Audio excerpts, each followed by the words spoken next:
리딩 지저스 민수기 26장부터 28장까지의 말씀 중에 오늘 본문은 28장 16절에서 25절에 있는 말씀입니다.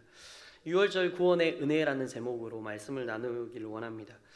하나님은 성도에게 구원을 베푸시는 분일뿐만 아니라 그 구원의 은혜를 기억하며 거룩한 백성답게 살아갈 수 있도록 하시는 분이 하나님이십니다. 오늘 본문에 등장하는 절기는 6월절입니다. 구약에서 말씀하는 꼭 구약의 백성들이 지켜야만 하는 절기가 7가지의 절기가 있습니다. 오늘 본문에 등장하는 6월절이 있고 6월절을 지키고 난 후부터 시작되어지는 무교절이 있습니다. 누룩이 없는 빵을 먹어야 되는 무교절, 그리고 초실절, 그리고 오순절, 나팔절, 대속죄일, 그리고 초막절, 장막절이라고 하는 초막절이 있습니다. 이 모든 절기들은 바로 예수 그리스도를 예표합니다. 6월절은 이스라엘 백성의 출애굽을 기억하며 하나님께 감사하는 절기가 6월절입니다. 이스라엘 백성들이 애굽에서 저희가 잘 아는 것처럼 400년 동안 종살이를 했습니다. 모세를 통해서 10가지 심판을 애굽 땅에 내리십니다. 그리고 마지막 심판에 그때의 장자의 심판 앞에서 하나님께서 이스라엘 백성에게 구원의 길을 내어주십니다.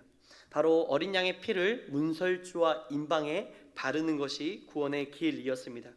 그러면서 이제 어린 양의 피를 보면 넘어가겠다라고 말씀하시는데 출애굽기 12장 13절에 있는 말씀입니다. 저희가 함께 합독하시겠습니다. 내가 피를 볼 때에 너희를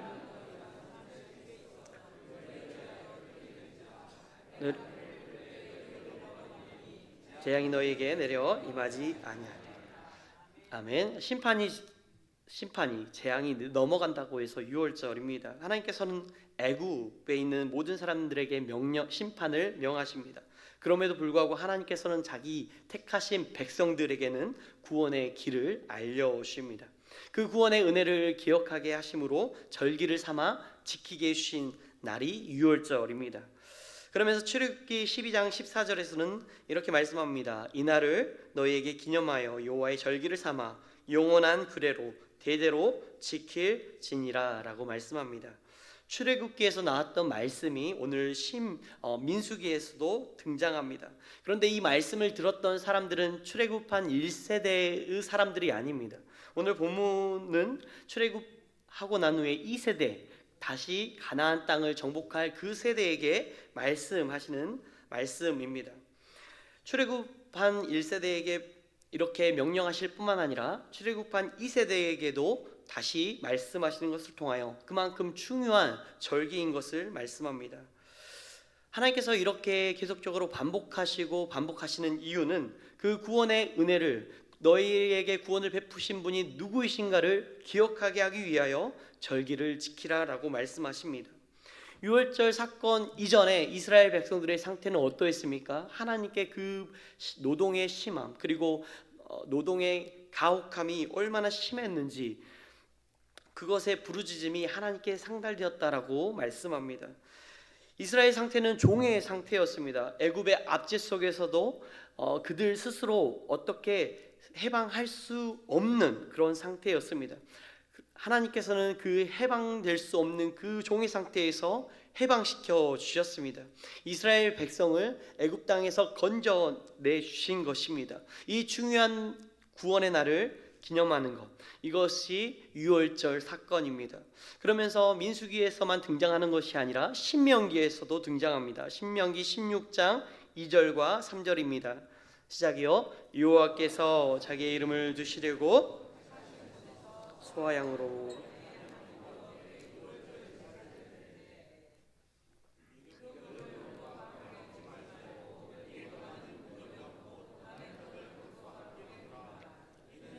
애굽 땅에서 급히 나왔음이니 이같이 행하여 내 평생에 항상 내가 애굽 땅에서 나온 날을 기억할 것이다.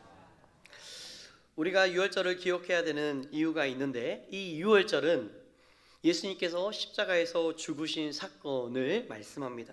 세례 요한은 요한복음에서 자기에게 오신 예수님을 보고 이렇게 고백하죠. 보라, 세상죄를 지고 가는 하나님의 어린 양이로다 라고 말씀합니다. 우리는 이 구원의 은혜를 잊지 않길 소망합니다. 1748년 3월에 존 뉴턴은 영국으로 돌아가는 항해 중에 아일랜드 해안에서 폭풍을 만나 배가 침몰할 위기에 처했습니다.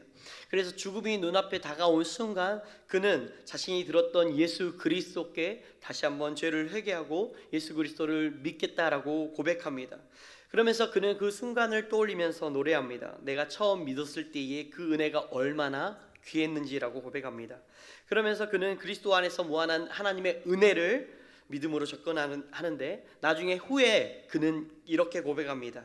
나는 아직도 내가 되어야 할 모습에 이르지 못했고 내가 소망하는 바에도 도달하지 못했지만 나는 확실히 과거의 나와 같지 않다. 죄와 사탄의 종이던 내가 이제는 하나님의 은혜로 지금의 내가 되었다라고 고백합니다. 존 뉴턴의 고백은 진정으로 예수 그리스도를 나의 주로 고백했던 그런 믿음의 고백이었습니다. 존 뉴턴은 아시는 분은 아시겠지만 인간을 사고 팔고 했던 노예 상인이었습니다. 그런 그가 예수 그리스도를 믿기 전에는 죄와 사탄의 종이었다라고 고백합니다. 그러면서 자신의 부끄러운 과거를 숨기지 않고 이제는 그리스도 예수의 십자가의 은혜로 구원해 주신 그 은혜를 노래합니다. 그러면서 그는 많은 성도들이 사랑한 어메이징 그레이스라는 찬송가를 쓰게 되는 것이죠. 저희가 잘 아는 305장입니다. 나 같은 죄인 살리신 이 곡을 쓰게 됩니다. 사랑하는 성도님들, 우리는 구원에 예수 그리스도께서 우리를 위하여 어떤 일을 행하셨는가, 지금도 여전히 우리를 위하여 어떻게 일하고 계시는가에 대해 그 은혜를 잊지 않아야 됩니다. 그렇기 때문에 우리는 그 은혜를 사모하기 때문에 예배의 자리에 나온 것이죠. 예배의 자리에 사모하는 것이 예수 그리스도를 기억하는 것입니다. 이 예배의 자리를 통하여 하나님이 누구이신가, 하나님께서 어떠한 일을 행하셨고 지금도 행하실 것인가에 대해서 그 은혜를 깨닫는 시간이 말씀을 듣는 시간인 것이죠. 다시 예수 그리스도의 십자가의 은혜를 잊고 살았다고 한다면 이제는 그 예수 그리스도의 십자가의 은혜를 다시 한번 깨닫게 하시는 시간이 예배의 자리인 것이죠. 아직도 여전히 하나님의 사랑, 예수 그리스도의 사랑이 깨닫지 못한 채 이 시간이 흘러가고 있는 성도님들이 계시다라고 한다면 다시 예수 그리스도께 나아가 낭비되어지는 시간이 아니라 다시 하나님을 만나는 귀한 은혜의 시간이 될 수 있도록 기도하는 이 시간이 되었으면 좋겠습니다. 우리가 그리스도의 구속의 은혜를 깨달아 알 때에 진정한 구속의 은혜, 죄에서 나를 자유케 하시며 사탄의 종노릇하던 그 나를 끄집어내어서 하나님의 자녀로, 의의 종으로 우리를 삼아주신 그 놀라운 은혜를 고백하는 저 우리 성도님들 되시길 바랍니다.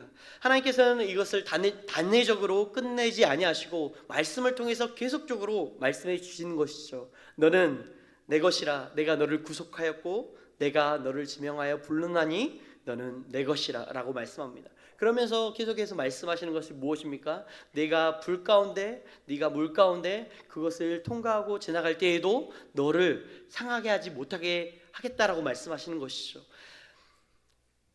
머리털 하나라도 지키시겠다라고 말씀하십니다. 구약의 성도들은 유월절을 지켰습니다. 그런데 간혹 가다가 교회를 다니시는 분들 중에 왜 구약의 성도들은 유월절을 지켰는데 왜 지금은 유월절을 지키지 않는가라고 하는 의문을 품고 계시는 분들이 있을지 모르겠습니다. 구약에 나오는 모든 제사들, 레위기에서는 5대 제사가 나오죠. 번제, 소제, 화목제, 속죄제, 속건제.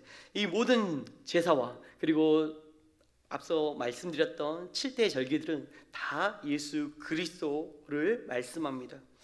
유월절 또한 제사 또한 하나의 그림자입니다. 더 좋은 것, 더 완전한 것을 지향하는 예표이고 그림자인 것이죠. 그러면서 오늘 본문의 18절 이후에 보면 성회로 모이는데 아무 일도 하지 말라라고 말씀합니다. 그리고 번제로, 속죄제로, 그리고 소제로 제사를 드리라라고 말씀합니다. 우리가 공동체로 모일 때에 우리가 제사를 드리지 않고 예배의 자리로 모이는 이유가 있습니다. 그것은 동물의 제사는 유한하고 일시적인 제사였기 때문에 그렇습니다. 우리의 죄를 단번에 영원토록 속죄할 수 없는 그런 제사였습니다. 그런데 히브리서 9장 12절에서는 이렇게 말씀합니다. 저희가 함께 합독하시겠습니다. 염소와 송아지의 피로 하지 아니하고 오직 자기의 피로 영원한 속죄를 이루사 단번에 성소에 들어가셨느니라. 구약의 모든 제사는 신약의 예수 그리스도의 십자가 사건으로 모든 제사가 성취되어졌습니다. 때문에 우리는 교회 공동체로 모일 때에 주일마다 모임으로 말미암아 예배로 하나님께 나아가게 되는 것이죠. 신약에서 예수님께서 유월절 전날 밤에 잡히시기 전에 제정하신 것이 있습니다. 그것은 바로 성만찬입니다. 떡과 포도주를 제자들에게 주시면서 이것은 내 몸이요 내 피다라고 주님께서 말씀하십니다. 유월절 어린 양이 찢겨지고 피를 흘린 것처럼 유월절 어린 양 대신 예수 그리스도께서 십자가에서 살이 찢겨지시고 모든 피를과 물을 흘리심으로 말미암아 우리의 모든 죄를 용서해 주셨다라는 겁니다. 그것이 바로 유월절 사건입니다.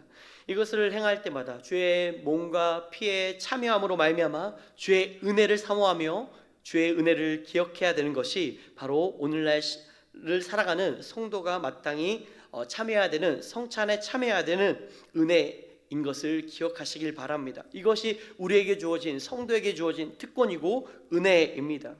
구약에서 출애굽 유월절 사건도 은혜였다라고 한다면 신약의 십자가 사건도 전적으로 하나님의 은혜입니다. 유월절은 구원의 은혜는 자격 없는 자에게 거저주시는 하나님의 은혜입니다. 민수기서 9장에서 유월절을 지키고 싶었는데 그 유월절에 참여할 수 없었던 사람들이 등장합니다. 바로 시체로 말미암아 부정해진 사람들이었는데요. 민수기서 9장 6절과 7절을 함께 읽겠습니다. 시작이요. 그때에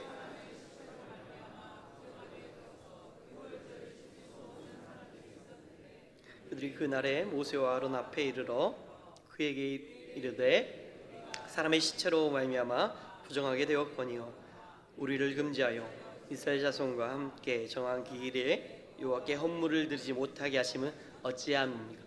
시체로 말미암아 부정해진 사람들, 이 사람들은 유월절의 그 은혜의 자리에 참석하지 못했습니다.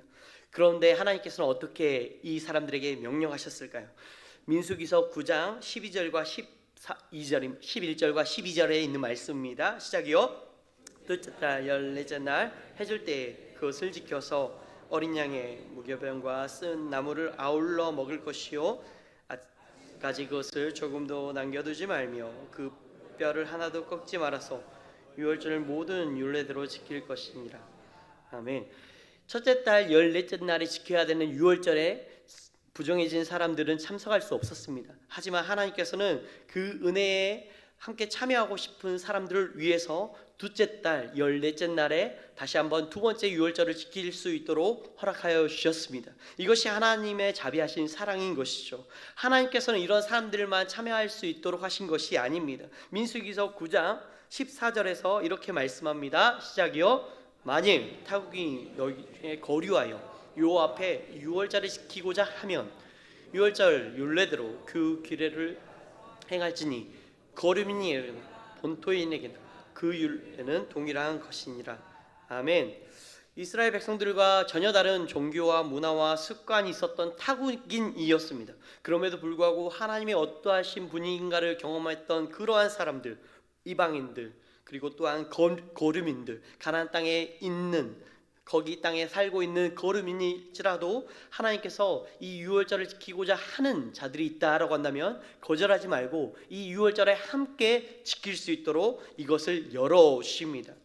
다시 말해 오늘 우리는 우리 자신만이 예수 그리스도로 구원받는다라고 해서 기뻐하는 것이 아니라 구약에서 공동체로 함께 유월절을 지킴으로 말미암아 하나님의 구원의 사건을 기념하였던 것처럼 이제는 우리 안에서 아직 예수 그리스도를 알지 못하고 믿지 아니하는 가족들이 이제는 함께 예배함으로 모여서 주님 앞에 나올 수 있도록 하시는 은혜의 사건을 말씀합니다.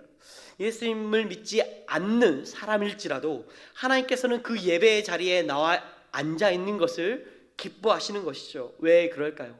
비록 그가 예수 그리스도를 알지 못하고 믿지 아니할지라도 선포되어지는 말씀을 통해서 그 말씀이 그 사람 가운데 그 사람의 인격과 그 지성 안에 들어가게 하심으로 말미암아 성령 하나님께서 역사해 주심으로 인하여 예수가 믿어지는 은혜가 있도록 하시는 분이 하나님이시기 때문에 그렇습니다. 때문에 우리는 믿지 아니하는 자를 이 자리에 초청해서 하나님 말씀이 그 사람 가운데 들어갈 수 있도록 우리는 복음의 문을 그 복음의 전달자로 우리는 서야만 하는 것입니다. 복음은 우리가 전하지만 우리는 믿게 할 수 없습니다. 오직 역사하시는 분은 하나님이십니다.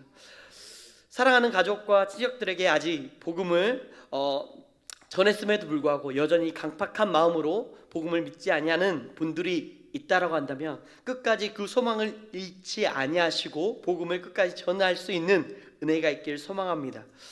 제가 선교단체 간사로 13년 전에 사역하고 있을 때에 간사들 전체가 특정 기간 동안 가족과 친척과 그리고 친구들에게 이렇게 찾아가서 복음을 전하는 그런 시간들을 가졌습니다. 그때 제 고향에 있던 친구의 집에 2번 정도 찾아갔습니다.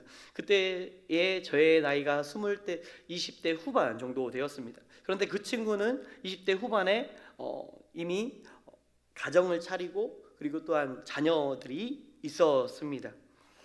그 친구에게 2번에 가서 예수님을 믿어야 된다라고 복음을 전했습니다. 함께 그렇게 시간을 보냈는데 결과적으로는 그 친구는 복음을 듣지 않았습니다. 복음을 듣지 않은 결과 어떻게 되었을까요? 굉장히 비참한 가운데 빠졌습니다. 이혼하고 자녀들은 고아원에 맡겨지는 그런 인생이 되어졌습니다. 하나님께서는 부정한 자를 배제하시는 것보다 회복을 원하고 계십니다. 그런 하나님께서는 한두 번 복음을 전했다라고 끝내는 것이 아니라 계속해서 지속적으로 우리를 통해서 그 사람에게 복음이 필요한 사람에게 복음을 전할 수 있는 은혜를 우리에게 허락하여 주십니다. 시편 103편 13절과 14절에서는 이렇게 말씀합니다. 시작이요. 아버지가 자식을 긍휼히 여긴 같이 여호와께서는 자기를 경외하는 자를 긍휼히 여기시나니 이는 그가 우리의 체질을 아시며 우리가 단지 먼지뿐임을 기억하심이로다.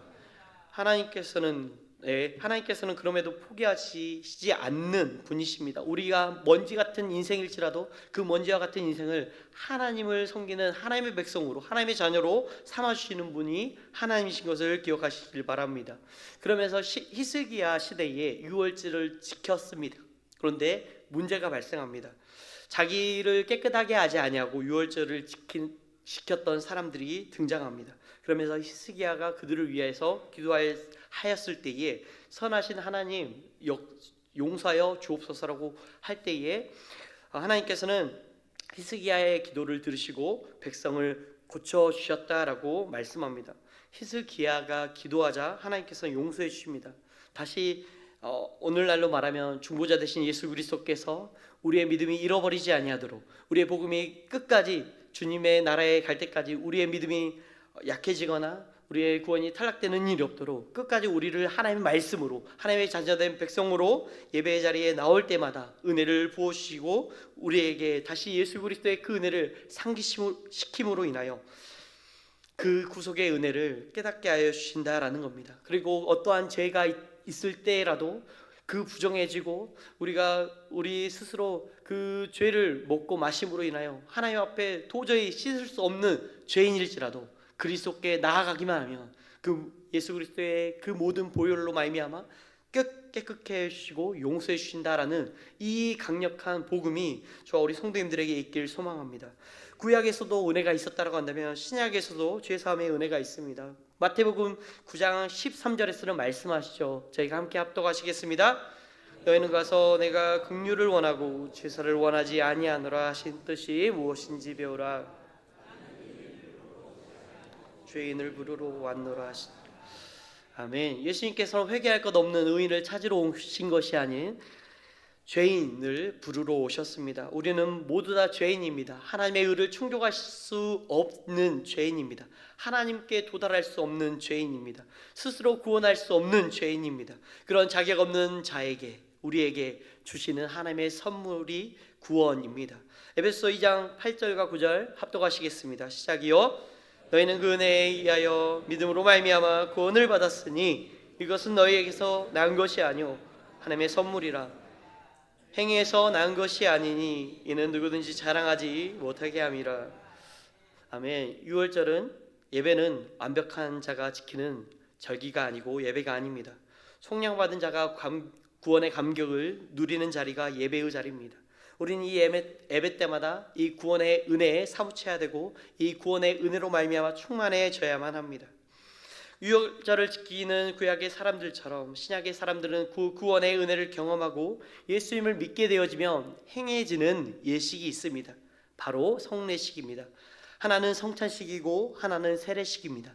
예수 그리스도를 믿고 6개월 동안 교회를 다니고 할 때에 학습을 받습니다. 그리고 6개월 뒤에는 세례를 받습니다. 세례를 받는다는 것은 무엇입니까? 이제는 나는 죽고 예수 그리스도로 살겠습니다라고 하는 신앙의 고백이 담겨 있는 것이 세례식입니다. 그러면서 교회 공동체적으로 이제 세례 교인으로 목사님이 공포가 되어지면 이제 그분은 광주양림교회 가족이 있고 하나님의 나라의 몸이 있고 백성이 됩니다. 그러면서 주님 안에서 한 형제요 자매가 되는 것이죠. 그 성도를 어떻게 대해야 될까요? 내 몸과 같이 사랑해야 된다라고 주님은 말씀하십니다. 주님께서 그 형제와 자매를 핏값 주고 사셨다라고 말씀합니다. 이 예수님의 가르침으로 사시는 은혜가 있길 소망합니다. 말씀을 정리하려고 합니다. 유월절을 지킬 때에는 가정마다 양을 잡아야 했습니다. 하지만 가정의 식구가 적을 때에 1인 가족일 때에는 이웃과 함께 사람 수에 따라서 어린 양을 잡으라라고 말씀합니다. 그것이 출애굽기 12장 3절과 4절에 있는 말씀입니다. 함께 합독하시겠습니다. 시작이요.